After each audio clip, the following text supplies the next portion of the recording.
Bonjour Flash numéro 6, je prépare mon trek. Je voulais vous parler aujourd'hui des parasites en randonnée. Donc le randonneur, en fait, il pourra rencontrer sur son chemin, que ce soit en forêt ou en moyenne montagne, beaucoup de hôtes indésirables. Alors ça va être le moustique, ça va être le thon, ça peut être des morsures d'araignées, ça peut être les puces de lit, en particulier quand vous allez d'abri ou de cabane en refuge ou en gîte. Enfin voilà, il y a souvent des problèmes, parfois en tout cas des problèmes d'infestation.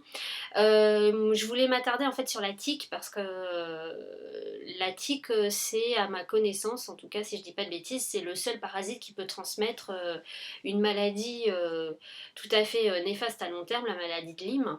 Et donc c'est important de la reconnaître. Le souci que j'ai eu moi sur 10 années à peu près de randonnée, c'est que j'ai pas su la reconnaître au stade de nymphe et au stade finalement avant morsure, parce que sur internet, partout, vous avez toujours des images de la tique qui est gorgée de sang.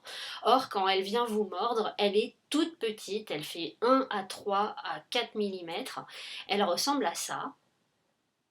Voilà. Moi, finalement, j'en ai vu beaucoup sans savoir que c'était des tiques. Donc, une fois que, quand vous pouvez évidemment les tiques, avant qu'elles vous mordent, vous vous en débarrassez, vous surveillez aussi votre sac à dos. Si elle vous a mordu, alors, enfin non, pas soit d'ailleurs, vous la retirez ni avec une pince à épiler, ni avec un couteau, surtout pas la couper en deux, puisque toute la partie buccale va rester accrochée sous la peau. Il faut partir en randonnée avec ce genre un tire-tique, voilà, ça ressemble à ça. Donc il existe deux modèles.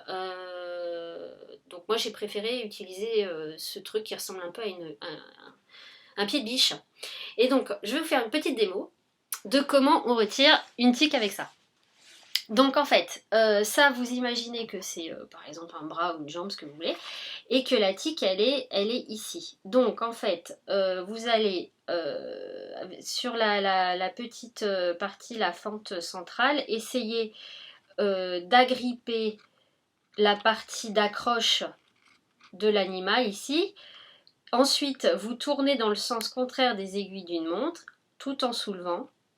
Et voilà, et comme ça, normalement, bon, il faut s'y reprendre à plusieurs fois, surtout si elle est petite, mais vous avez retiré votre tique. Ensuite, vous désinfectez, et surtout, les jours qui suivent, vous surveillez pour voir si, même dans les 2 semaines qui suivent, il n'y a pas une apparition de rougeur autour de la morsure. Voilà, auquel cas, il faut absolument consulter parce que vous avez peut-être contracté la maladie de Lyme, tant pis.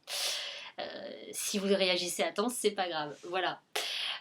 Petite astuce aussi, si vous avez eu des puces de lit, alors là par contre c'est pas grave du tout, c'est juste incommodant parce que c'est très, vous grattez tout le temps, mais surtout pensez bien à passer vos vêtements en machine minimum 60 degrés. Le sac à dos, comme vous ne pouvez pas le passer à la machine, l'astuce c'est de le placer une nuit au congélateur pour être sûr de tuer les dernières bébêtes et pas les ramener dans votre appartement. Voilà.